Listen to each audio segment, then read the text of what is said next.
المكان يوجد بمدينة طنجة بمنطقة فيلا هاريس، معروفة في الشمال، إلا أن هناك أحد المعالم، شجرة من أضخم الأشجار ولها تاريخ كبير سنقترب منها كي نعرف تفاصيلها. انظروا إليها كيف هي، كيف تشكيلتها. سبحان الله، سبحان الله العظيم. الجدر ديالها أضخم جدر.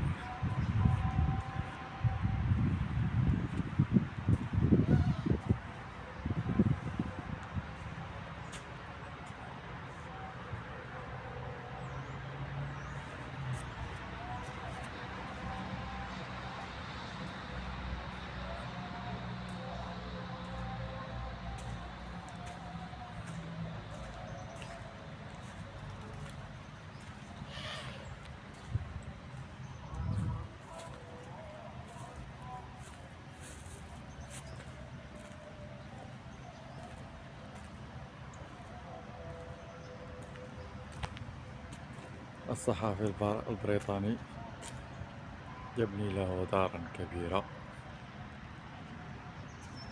من الإقامة الأسطورية إلى النادي المتوسط كلوب ميد، أو عندما تلتقي السياحة والثقافة، من إهمال ظالم إلى تصنيف مستحق. متحف فيلا هاريس بطنجة، وهذا هو المتحف كما تشاهدون، رائع جدا، له بناية عريقة ما شاء الله، مرمم بطريقة جد هائلة. لا فونداسيون ناسيونال دو ميزي.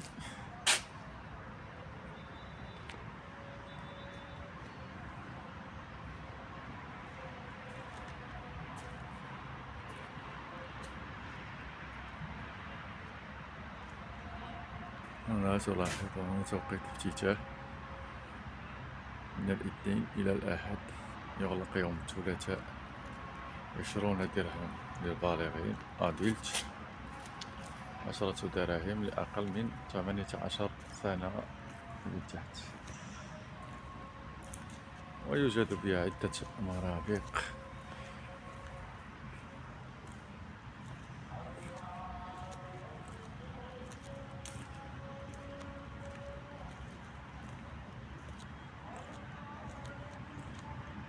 معلمة جد جيدة، طابع سياحي.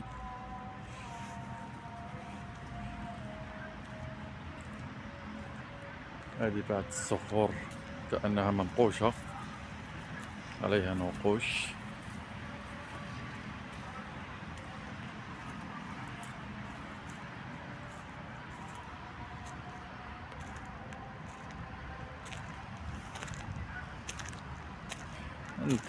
سنذهب في جولة في فيلا هاريس.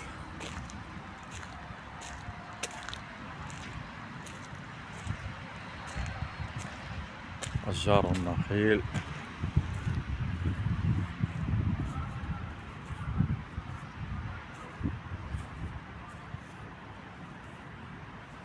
سبحان الله. هذه الحجرة كانت هنا منذ آلاف السنين بهذا الشكل، نحتها البحار. وهناك أحد إيزوتيل كازينو طونجي.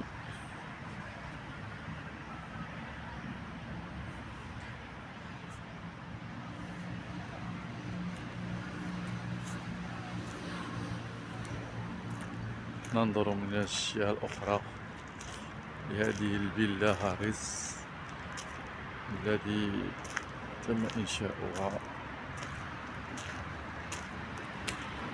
وهي منطقة شبه خضراء مغطاة كليا بالعشب الأخضر والأشجار، لها منظر جميل جدا. وتحظى بعناية فائقة ما شاء الله. هناك ألعاب للأطفال الصغار.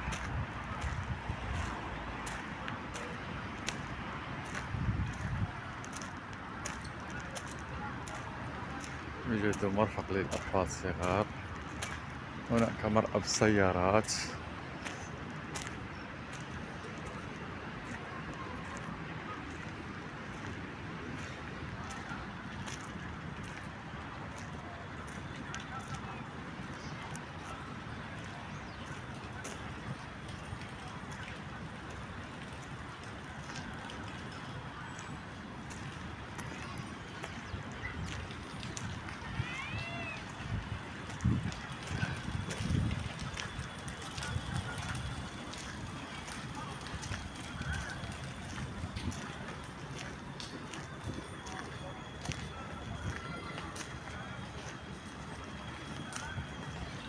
لا تنسوا الإعجاب والمشاركة تشجيعا لنا كي نستمر في نشر المزيد إن شاء الله.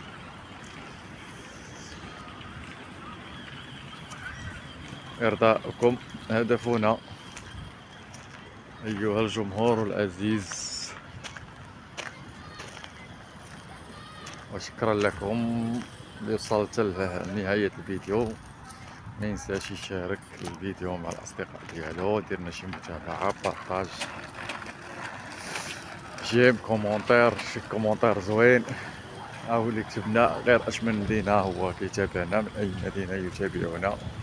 وشكرا لكم وشكرا على التتبع ديالكم، وإلى اللقاء في فيديو آخر.